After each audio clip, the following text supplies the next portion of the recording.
El tema del día de hoy es el miedo en los negocios. De manera global, para desarrollar este tema tenemos una persona que va muy enfocada en el desarrollo de estos temas. La psicóloga Esmeralda Rubalcaba. Esmeralda, ¿cómo estás? Buenos días. Buenos días, Pedro. Muy buenos días a todos los jóvenes que nos están sintonizando a lo largo de la República. Un abrazo y un beso muy fuerte y vamos a empezar el día de hoy, Pedro. Así es, Esmeralda. El día de hoy el tema en los negocios, pero para poder hacer la relación de cómo influye el miedo en la parte empresarial, en mi desarrollo personal, en mi salud, etcétera, pues yo creo, Esme, que primero tendríamos que definir qué es el miedo, ¿no? Y ver las diferentes perspectivas y puntos de vista que hay sobre el miedo. ¿Qué nos podrías comentar sobre esto? Pues mira, Pedro, el miedo es un tema bastante extenso. Desde la perspectiva psicológica, incluso dentro de la misma ciencia de la psicología, bueno, dependiendo en qué rama quieras desarrollarte, va a ser la definición de miedo que vas teniendo. Por ejemplo, a mí me gusta mucho y yo me especialicé más que nada en la parte cognitivo-conductual. Okay. Y esto es más de historia de vida. Yo sé que muchos de ustedes en casa se van a proyectar con este tipo de forma de creación o cómo es que la persona desarrolla un miedo. Esta teoría nos habla a que cuando nace un bebé es un niño, es un libro en blanco, que no tiene todavía nada prescrito y conforme van pasando situaciones en la vida, el libro se va llenando de información y después regresamos ante unas situaciones muy similares, empezamos a reaccionar de la misma forma. Esto para cualquier tipo de situaciones, nuestra forma de reacción, y es lo que va marcando nuestra personalidad, nuestro carácter, nuestra memoria, la forma en la que nos expresamos. Y el miedo juega un papel muy interesante ahí porque la parte cognitiva conductual nos habla que es la relación biológica con una parte psicológica. ¿Qué es la psicología? Es la psique, es la mente, es cómo yo reacciono, lo que yo pienso ante una situación. Y a lo mejor los estoy envolviendo un poquito, pero les voy a dar un ejemplo bien sencillo para entender cómo esta parte conductual nos habla de un miedo personal. Imagínense que ustedes se van a dormir, están en su casa, llegaron a su cama, están muy cansados, se toman su producto para ir a dormir, aquí el Biosia, tienen su clorofila a un lado y dice, ¿sabes qué? Ahora sí ya es momento de irme a la cama. Y estás muy relajado, te duermes y en la mañana cuando te despiertas, porque ya suena tu despertador, volteas y ves una araña, una tarántula gigante a un lado de tu almohada. ¿Cómo reaccionarías? Te apuesto que vas a brincar, vas a gritar, tu ritmo cardíaco se va a acelerar, tus pupilas se van a dilatar. Todo esto es porque tu organismo está haciendo un mecanismo de defensa ante una situación de lo desconocido. Ahorita está aprendiendo a reaccionar a una situación desconocida. Pero tú en tu mente ya codificas esto como una situación de miedo y de alerta ante este estímulo que vendría siendo la araña, o lo puedes anclar con diferentes cosas, porque por ejemplo tú me puedes decir, después de esto desarrollé un miedo o una fobia a este tipo de animales, y si después el siguiente fin de semana mi sobrino, mi hijo me dice, oye tía, vamos al zoológico, pues no creo que te quieras meter a la parte de los arácnidos, ¿verdad? Pero también no creo que regreses con tanta paz a dormir al día siguiente, porque haces un anclaje emocional de una situación de miedo por algo que te pasó.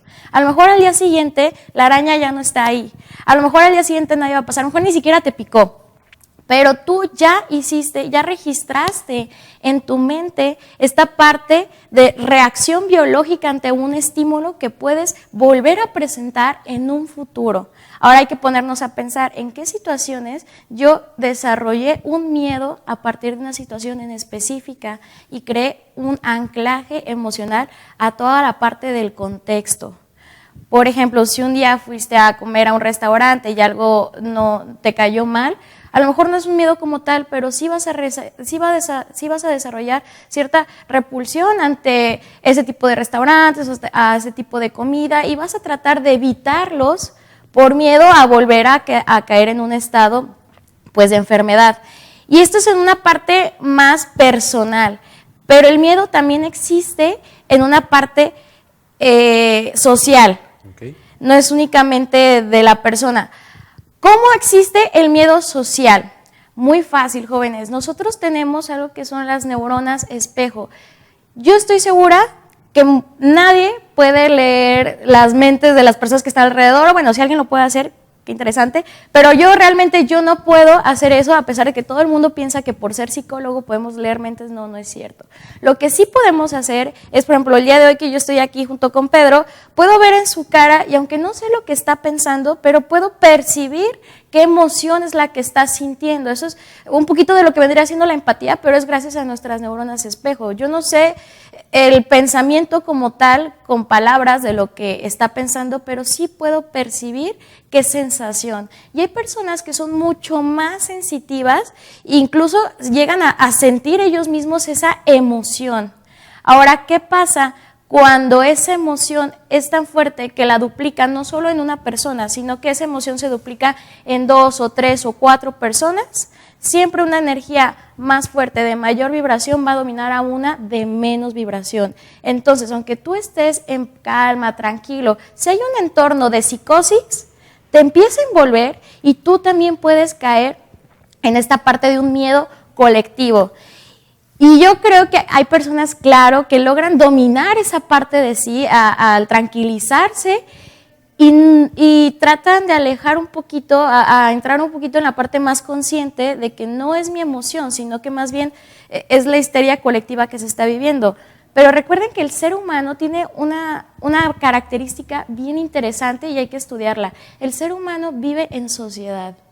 No puede haber un ser humano que se desarrolle como tal, tanto en la parte cognitiva como en la parte física, habilidades que se pueda desarrollar solo. Entonces es muy importante el entorno. Y tú me podrás decir de que, a ver, Esmeralda, ¿qué ejemplo me puedes dar de una histeria colectiva? Hay muchos. Y hay una situación que yo ayer estaba analizando, que a lo mejor ni siquiera está pasando la situación como tal, pero a ti te entró el miedo, o a nosotros nos entró el miedo. ¿Se acuerdan cuando tuvimos el problema de la escasez de gasolina? Así es. Eso realmente provoca un miedo colectivo, porque si nos ponemos a pensar que la gasolina es materia prima para poder hacer el transporte, para poder hacer los productos, bueno, pues yo como empresario me va a subir el costo si no tengo la gasolina, si hay escasez, y va a tener que, o sea, iba a empezar a ser todo un desorden económico, la falta de la gasolina. Entonces, realmente hubo un caos en la ciudad. Fueron 2 semanas muy intensas, de mucha movilización, no, de muy poca más bien, al contrario. Y cuando ya se regularizó después de las 2 semanas, aquí en Guadalajara hubo una advertencia que yo no sé si fue real o si no lo fue, pero nos dijeron que iba a volver a haber una escasez de gasolina. Y a pesar de no haber escasez como tal de gasolina, las gasolineras se volvieron a llenar. Y la histeria colectiva volvió a estar de que no, es que tienes que llenar, hasta tú me dijiste, Pedro, tienes que llenar el tanque de gas, tenemos que prevenirnos porque va a pasar esto. Y entonces se volvió a vivir una psicosis en toda la sociedad, que se volvieron a llenar las gasolineras sin existir ni siquiera una escasez real de nuevo. Así es como nos va envolviendo el entorno, que ni siquiera sabemos si sí es real o si no es real, pero nos va jalando. Entonces esto vendría siendo la parte del miedo, desde una parte personal y desde una parte más social. Digo, todos los autores tienen diferentes formas de cómo llamarlo. También si nos vamos a la Real Academia Española, nos habla como de esa sensación o esa ansiedad ante lo desconocido, nos habla al temor al cambio, nos hablan de mucho tipo de definiciones. Por eso quisiera saber cuál de estas encajó contigo y cómo vives tú este tipo de miedo. ¿Te suena real? Por manejar un miedo, yo, como dice aquí, evado un riesgo, o sea, evado y puedo evitar un desarrollo y por lo tanto evito un resultado, ¿no es así? Así es, Pedro. Mira, como bien lo vemos en sus respuestas, y yo sé que muchos de ustedes todavía tienen respuestas que darnos, el miedo no es negro y no es blanco, no tiene un color, no es bueno y no es malo. O sea, si fuera negro y blanco tendría toda una gama de grises en medio, para comunicarnos que sí son diferentes definiciones de lo que es el miedo. ¿Por qué? Porque realmente el miedo viene de una sensación. Bien lo decía Platón con su parábola del mundo de las cavernas, que todo el tiempo estamos viviendo en un mismo entorno, y cuando queremos salir de ahí es cuando entra el miedo a lo desconocido, el miedo a no saber qué es, a las experiencias nuevas. Realmente lo que pasa es que yo tengo una experiencia yo la asimilo y yo voy empezando a tener sensaciones. De hecho, la persona que deje de sentir miedo, ahí sí, cuidado, porque es tan necesaria como sentir el amor, como sentir la alegría, como sentir la paz, como sentir la tranquilidad. Es como en el mundo, no puede haber una primavera si no hay un invierno antes, no puede haber agua si no hubo también una sequía que lo propiciara. El miedo forma parte de tu vida. Simplemente hay que saber en qué momento poder sacar esa emoción y cómo controlar esa emoción, porque por ejemplo, muchas personas catalogan el miedo como algo malo y el amor como algo bueno, pero realmente tú podrías estar viviendo con amor todo el tiempo y todo el tiempo estar feliz y todo el tiempo estar contento y todo el tiempo, realmente no se podría. ¿Y sabes por qué no se podría? Porque sin el miedo no sabemos qué es el amor, sin el blanco no sabemos qué es el negro, sin el bien no sabemos qué es el mal. Si nunca te has sentido mal, no vas a saber y no vas a apreciar lo que es sentirte bien. Si no te has sentido en lo profundo, no vas a saber lo que es estar en la cima. Gracias a que tenemos esa dualidad y esos puntos de comparación, gracias a que tenemos esos puntos de comparación, es que nos podemos dar cuenta de cómo podemos utilizar el miedo a nuestro favor. Y fíjense que les voy a contar ahorita una historia, porque todo el mundo dice, no, es que cuando yo tengo miedo ya ahí me quedé y me quedo con mi miedo y lo abrazo, y como bien decía, por ejemplo, ahorita José Manuel Servín, que no nos deja avanzar, como que nos detiene el miedo. Y sí, hay un experimento muy interesante que la parte ética, bueno, se hizo hace muchos años y ya habrá un comité de bioética que se encargará de juzgar si esto estuvo bien o si eso estuvo mal o si eso se debería de hacer o no, pero es real.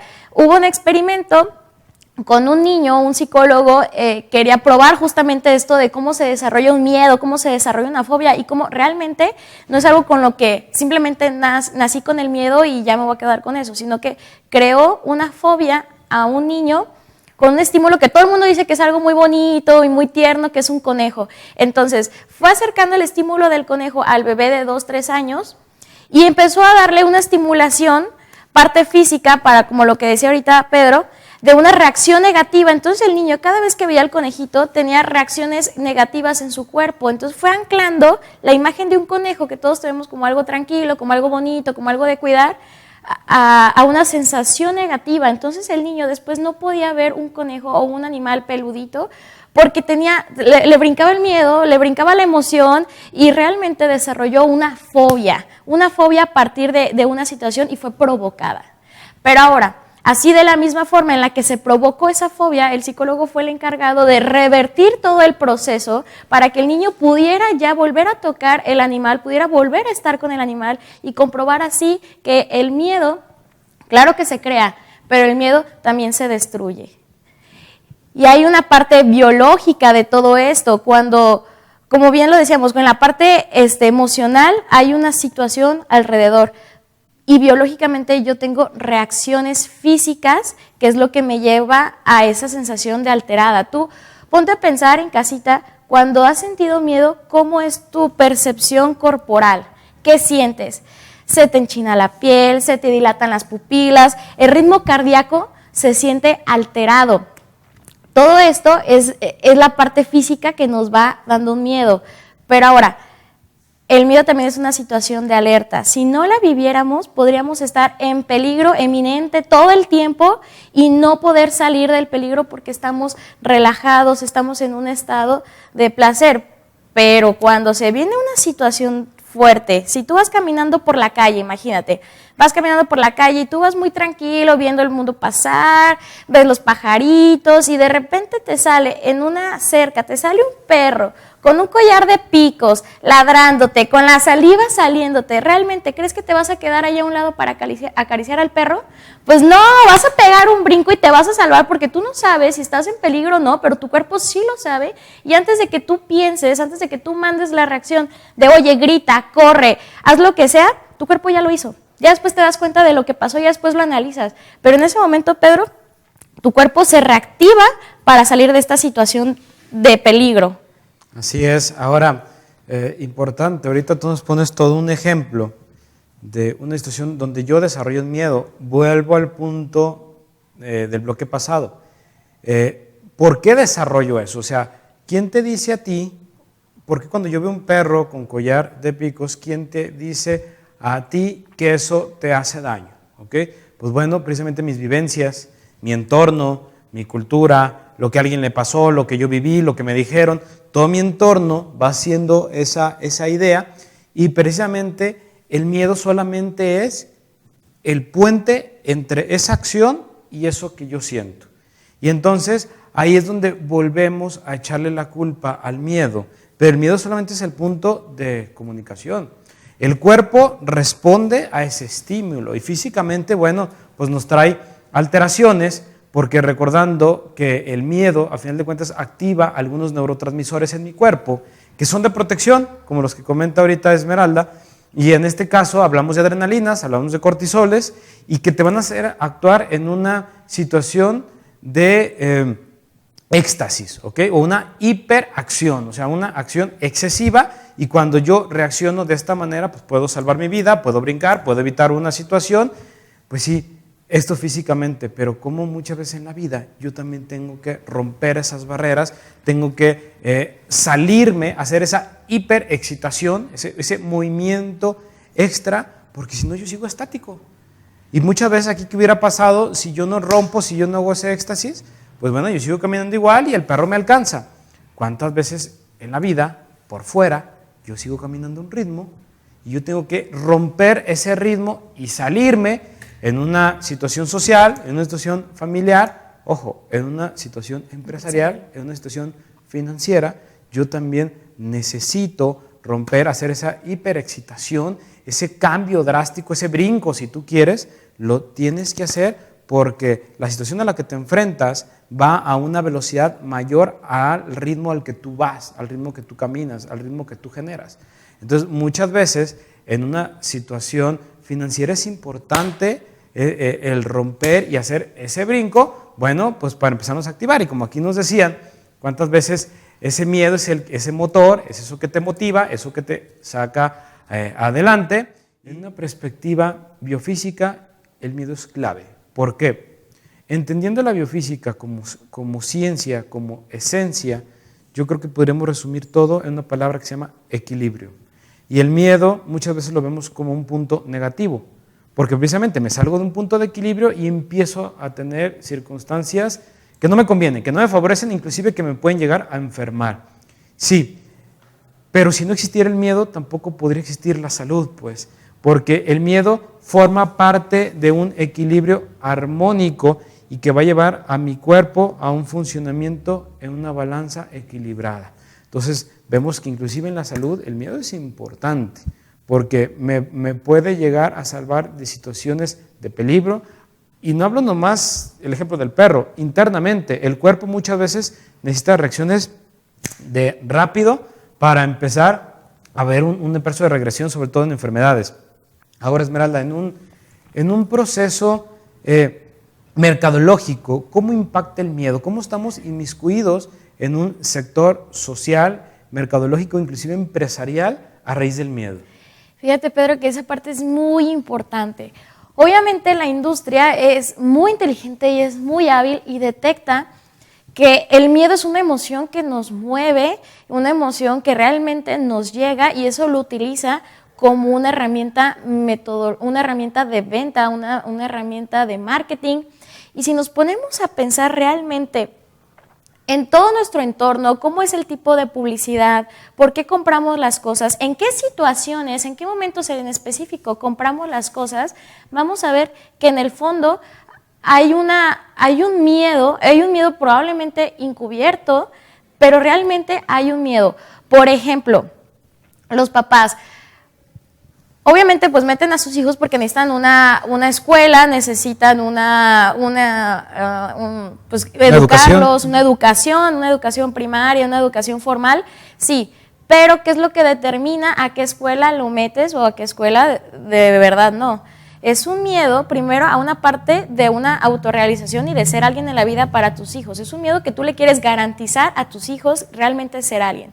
Es un miedo de la parte del entorno. No lo vas a meter en cualquier lado por el bullying, por la inseguridad. Tú vas a buscar una escuela que se adapte a todas esas necesidades y a lo mejor ni siquiera tiene el mejor nivel académico. Pero hay otros factores que dices, por miedo tengo que tomar este tipo de decisiones porque hacemos el miedo se nos mete tanto en el inconsciente y tanto en la memoria que nos va marcando cómo actuar. Por ejemplo, si yo te preguntara qué comiste el día de ayer, muy probablemente no lo recuerdes o vagamente, pero hace una semana te aseguro que ya no recuerdas cuáles fueron tus alimentos. Pero si te pregunto qué estabas haciendo a las 10 de la mañana el 19 de septiembre del 85, te apuesto que todo México sabe y tiene alguna memoria de qué estaba haciendo. ¿Por qué? Porque hubo una situación de una histeria colectiva que nos impactó. Pues la mercadotecnia se da cuenta de eso y todo el tipo es una forma muy fuerte de venta. Cuando vas al gimnasio, ahorita lo comentábamos, Pedro, que hasta qué punto vas al gimnasio realmente por cuidar tu salud, por tener pues un estado físico óptimo, o realmente hay un miedo a no ser aceptado socialmente por tu forma de, no forma de decir, pero por lo que proyectas, por tu estado físico, y que es un miedo a no encajar en la sociedad, al que sea más difícil encontrar pareja, a ser buleado, y realmente eso es lo que te mueve a hacer un cambio. Como bien lo mencionábamos, el miedo no siempre es me enclaustro y me encierro en un mundo, y miedo no es igual a depresión. Miedo es una sensación que también nos puede impulsar a hacer muchos cambios en nuestras vidas, pero hay que analizar el cambio, ¿por qué lo estamos haciendo? ¿Qué emoción es realmente la de trasfondo? El miedo, claro que nos sirve, pero ¿te gustaría estar viviendo todo el tiempo con este miedo? Así es, ahorita diste un punto clave, Esmeralda, del miedo. En todas las situaciones que nos fuiste poniendo y las fuiste desarrollando, llegamos a conclusión. El miedo es el que te permite tomar una decisión y hacer un cambio en mi vida, en todos los ámbitos. Hablabas ahorita de un estado de salud. Fíjense bien, analicemos cuando yo voy al médico. Digo, es una sociedad no muy adecuada porque yo siempre he manejado que la mejor medicina del mundo que existe es la preventiva. Pero bueno, la verdad es que nuestra sociedad no es así. Inclusive estamos programados a yo acudir con el médico o hacer un cambio en mi vida de salud por el miedo. O sea, si el médico te detecta alguna enfermedad grave y te dice, ¿sabes qué? Si sigues así, te puedes morir. Ok, se detona el miedo y eso me obliga a tomar una decisión y hacer un cambio. Si sigues con estos hábitos de no ejercicio, vas a llegar a estados de colesterol, triglicéridos elevados altos, entonces tienes que hacer un cambio ya, porque se van a tapar tus venas, tus arterias, etc. Y entonces tú te asustas, te da miedo y eso te obliga a tomar una decisión. ¿Por qué?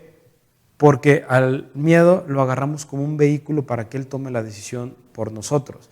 Nosotros la podemos tomar automáticamente, pero bueno, nos apalancamos del miedo. Entonces, bueno, ¿qué pasaría cuando tú te apalancas de ese miedo para hacer cambio realmente en tu vida? Y bueno, yo alguna vez vi que Ricardo Carranza nos daba una relación del miedo muy interesante y él nos decía que, bueno, lo tendríamos que usar a nuestro favor, como en las artes marciales, ¿no? Las artes marciales más pues, fuertes, sabemos que son las orientales, y es gente muy, nada corpulenta, es gente que utiliza la fuerza del oponente, y esa misma fuerza va a ser con la que ese oponente lo vas a combatir, inclusive lo vas a eliminar. Entonces, utilizar esa fuerza, utilizarla ahora a tu favor para poder combatir con ella. Entonces, aprovecha esa energía fuerte del miedo para poderla convertir a tu favor y, bueno, pues ahora poder combatir y hacer un cambio realmente trascendental en tu vida. Mira, Esmeralda, por ejemplo, ahorita, todas las llamadas. Hay algunas personas que nos llamaron y nos compartieron el por qué, cómo el miedo ha hecho un cambio en mi vida, cómo el miedo ha paralizado en otras circunstancias.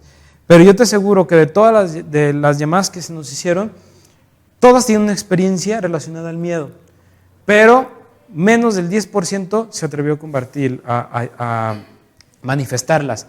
¿Por qué? Vuelve a introducir la parte del miedo, y esta respuesta ya sabíamos que iba a suceder. Muchas veces el miedo, la verdad, paraliza mi vida, paraliza mi desarrollo, paraliza, por lo tanto, mis resultados. Yo tengo que agarrar eso y convertirlo, o sea, agarrar una fuerza y poder hacer un cambio real pues si yo estoy en un resultado en el área que lo quiera desarrollar, ¿no es así? Así es, Pedro. Esto es un claro ejemplo y ustedes lo pueden ver como networkers día tras día. ¿Qué nos dice nuestra secuencia mágica del éxito? Que todos los días es un día hábil para poder hacer un nuevo contacto. Tenemos que adjuntar 1 o 2 personas nuevas a nuestra lista todos los días, pero cuando ya estoy por fin en la calle, cuando ya quiero hacer un contacto en frío, ¿qué pasa? No lo hago, no me animo a hablarle a esa persona que está a un lado. Y hay veces que la persona realmente nos expresa que necesita lo que nosotros traemos para darle y por miedo nos bloqueamos y no hacemos ese contacto y no hacemos nuestra lista más grande. O ustedes saben que redes de mercadeo es mucho de estar hablando, de poder dominar un público, de poderse parar, de poderse postrar frente a una audiencia.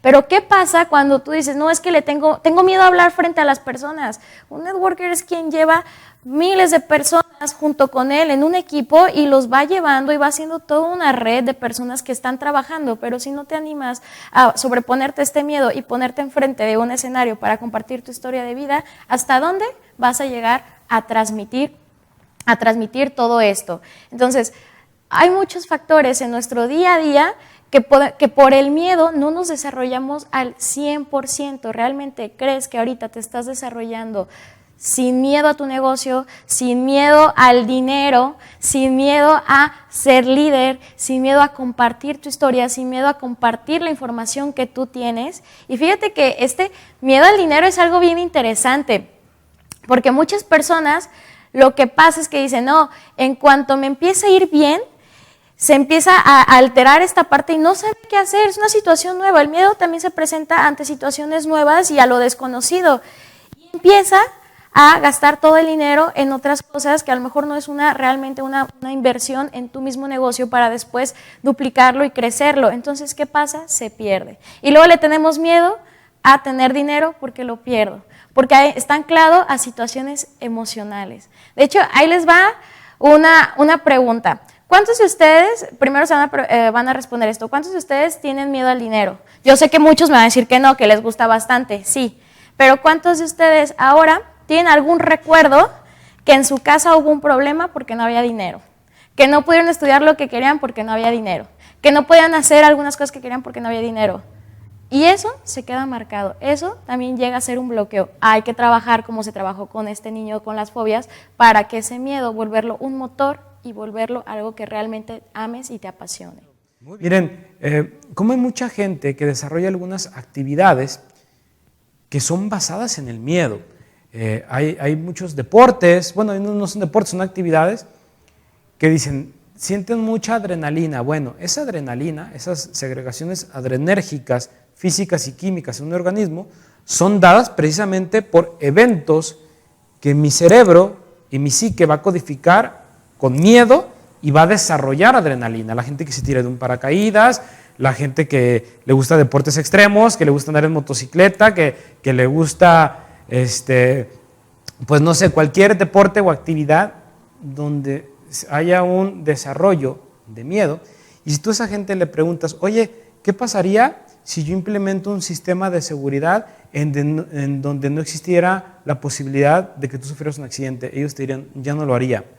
¿Por qué? Porque en el momento que no cabe la posibilidad de que exista un daño o un riesgo, ellos ya no manifiestan ese miedo y por lo tanto no van a recibir ese placer, porque hay algunas sustancias neurotransmisores que yo las puedo convertir y mi cuerpo las va a codificar como placer, precisamente por el miedo. Entonces el miedo es muy importante inclusive en esa parte mental y psicológica. Ahora, ahorita en el bloque nos hacían la pregunta aquí, bueno, si son esos anclajes y esas relaciones, ¿yo cómo puedo cambiar esos eventos o frases ancla para hacer un cambio del miedo, Esmeralda? Entonces, si yo decido hacer un cambio, ¿cómo pudiera trabajar para ahora el miedo llevarlo a algo positivo? Fíjense, esa parte es bien interesante. Ahorita les comentábamos que la primera parte para lograr romper un esquema de miedo es una conciencia, y ahorita bien lo decían, es tomar en cuenta que yo soy responsable ahora sí de lo que me está pasando y ni la vecina, ni el hermano, ni tus papás, ni tus hermanos, ni tu familia, nadie es responsable de lo que te está pasando, únicamente tú. Tu miedo es propio, créeme que no es el mismo del de los demás. Y a partir de esa conciencia tienes que primero saber que realmente lo estás haciendo por esa emoción de miedo, saber que realmente la quieres cambiar, que sí el miedo te va a ayudar a impulsarte a seguir, pero que no tiene que ser tu fin. Por ejemplo, mencionábamos hace tiempo de los anclajes emocionales del pasado cuando había escasez de dinero en la casa y que te limitabas de muchas cosas por el dinero y eso se queda grabado en tu memoria, sí. Pero ahora de adulto, cuando tengas dinero, en vez de tenerle miedo y quererlo sacar y decir de que no, para mí sí me gusta, pero lo gastas todo en un día, tomar conciencia de que sabes que esto es fruto de mi trabajo, esto es lo que yo quiero hacer y lo voy a saber reinvertir. En el momento que tú logras cambiarle el para qué de ese dinero y que logras hacer una conciencia que actuaste a base de miedo, pero que ahora te perdonas en esa parte de realmente lo quiero aceptar, sí me acepto como una persona de abundancia y ahora sí tomas la conciencia y tomas una decisión de una reinversión o de alguna otra forma de cómo utilizarlo en vez de solamente soltarlo, en ese momento tú estás creando otro anclaje igualmente emocional en tu psique que va a ir sustituyendo y que se va a ir mezclando con los del miedo hasta que logres una estabilidad y que ya tengas realmente esa paz dentro de tus decisiones. El miedo nos ayuda a tomar la decisión. Y fíjense que, como bien decía Pedro, siempre va a haber en un proceso de negocios, déjenme les digo, va a haber pérdidas. Y va a haber gente que te va a defraudar, y va a haber gente que se va a ir, y va a haber gente que te va a decir no puedes, y eso realmente te va a estar dando miedo, el saber, es que puedo perderlo todo, no me quiero arriesgar, sí, pero puedes ver esa pérdida como una enseñanza de lo que no se debe de hacer, o te puedes privar de esa enseñanza, no tener miedo y privarte de esa acción de entregarlo todo, pero si te privas, no vas a avanzar. La única forma de avanzar es agarrar el miedo de frente, saber que está, saber que existe y tomar la decisión de que, ¿sabes qué? Te voy a ver como una enseñanza, ya no como algo que me paraliza. Así es, la llamada me gustó mucho, el miedo al desconocimiento, Esmeralda, y yo creo que al final de cuentas el miedo tenemos que tomar lo positivo, y lo positivo del miedo es que nos aporta un conocimiento, obligado, muchas veces de ellas, pero esa obligación te llevó a conocer algo. Y no estamos, cuando tú tienes ese conocimiento, no estás obligado a sentir miedo siempre, pero entonces que en ti hay ese grado de conciencia y de conocimiento y que digas, bueno, yo hice un cambio no por el miedo me permitió conocer esto, que cuando lo hice un cambio en mi vida. Bueno, si ya lo entendiste, no necesitas el miedo tampoco es necesario, pero sí muchas veces para darnos ese conocimiento. Si te fijas, todas las personas que han hecho un cambio en su vida, en lo que tú quieras, analízalo, hubo algo que hubo un miedo y eso los obligó a hacer un cambio. Aprende de ello y bueno, pues vamos a hacerlo, ejecutarlo, tomar una decisión y sobre todo accionar. Y bueno, Esmeralda, un mensaje con el que te quieras despedir.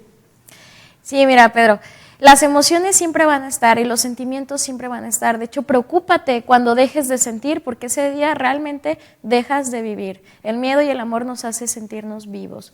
Sin embargo, enfócalo para dar lo mejor de ti, para tener esa conciencia y realmente cuando sabes manejar todo lo que compone un ser humano es cuando llegas a la autorrealización y sobre todo cuando la puedes disfrutar.